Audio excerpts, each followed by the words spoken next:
Falaremos neste vídeo um resumo do que foi detalhado e explanado na parte escrita do nosso trabalho. Entre os anos de 1964 e 1985, o Brasil viveu sob uma ditadura civil-militar. Após um período de transição, o qual se iniciou com a Lei de Anistia 6.683 de 1979, passando pela promulgação da Constituição de 88 e as leis 9.140/95 e 10.559/02, responsáveis pela implantação da Comissão de Mortos e Desaparecidos Políticos, bem como a Comissão de Anistia, respectivamente, e entendia-se como consolidada a democracia no Brasil. Bem, no entanto, apenas esses instrumentos por si só, de forma isolada, eles não completam aquilo que se denomina como sendo justiça de transição, a qual apresenta-se como características primordiais a reparação das vítimas atingidas naquele período, a busca pela verdade e construção da memória, a efetivação da justiça e a reforma de instituições do Estado. Entretanto, neste caso brasileiro, nem todas essas características foram efetivadas de fato até o presente momento. Assim, dentro do que se denomina processo transicional, nós podemos verificar ainda uma grande dificuldade de se estabelecer parâmetros idênticos para os diversos países e situações de violações por parte do Estado, sendo necessária, sobretudo, uma análise apurada para se comparar com os processos transicionais ocorridos em outros países. Dentro deste contexto, importa verificar sempre a questão sobre o prisma dos direitos humanos e ainda observando os avanços já instaurados no processo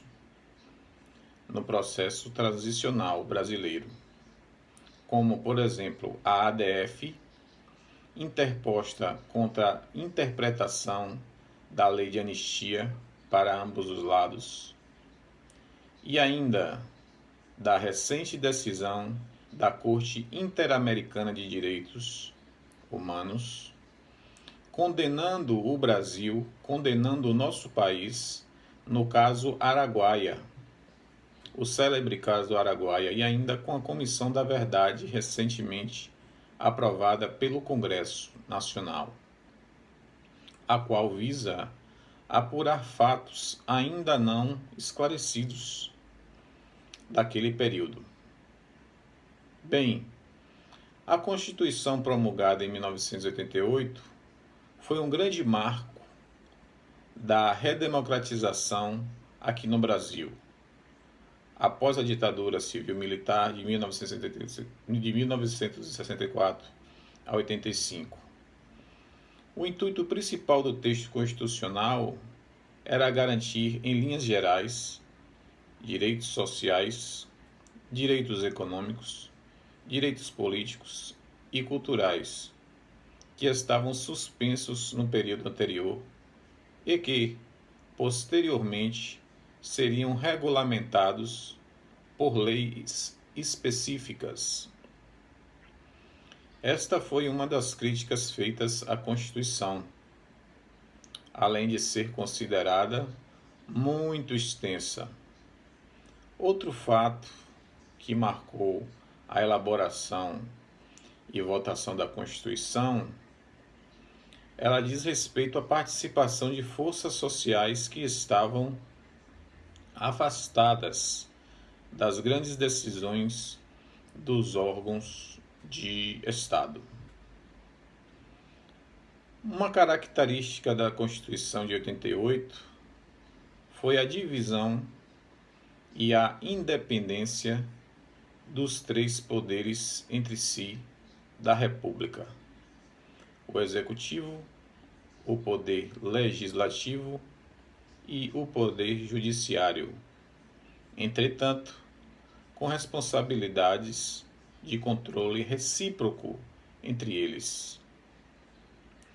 A adoção do regime presidencialista, ratificado por plebiscito no ano de 1993, deu ao presidente da República o poder de comandar a administração do Executivo Federal através de eleições diretas, com a participação efetiva de toda a população, maior, entretanto, de 16 anos.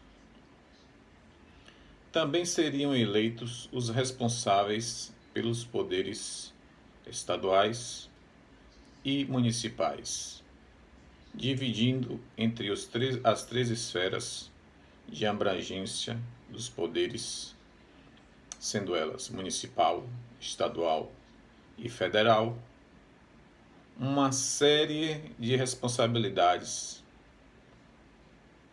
A liberdade de imprensa, a liberdade de pensamento e a liberdade de organização foi outra conquista social alcançada após anos de censura prévia e perseguição política. A propriedade privada foi mantida, entretanto, ela teve de ser obrigada a cumprir a sua função social. Os indígenas, povos quilombolas, conseguiram o direito de demarcação das terras onde habitavam.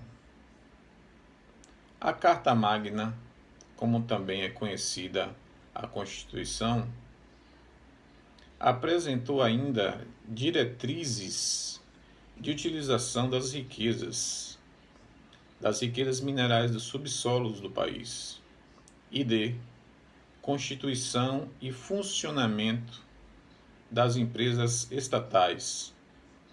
Além disso, buscou garantir o acesso universal à saúde e à educação a toda a população brasileira.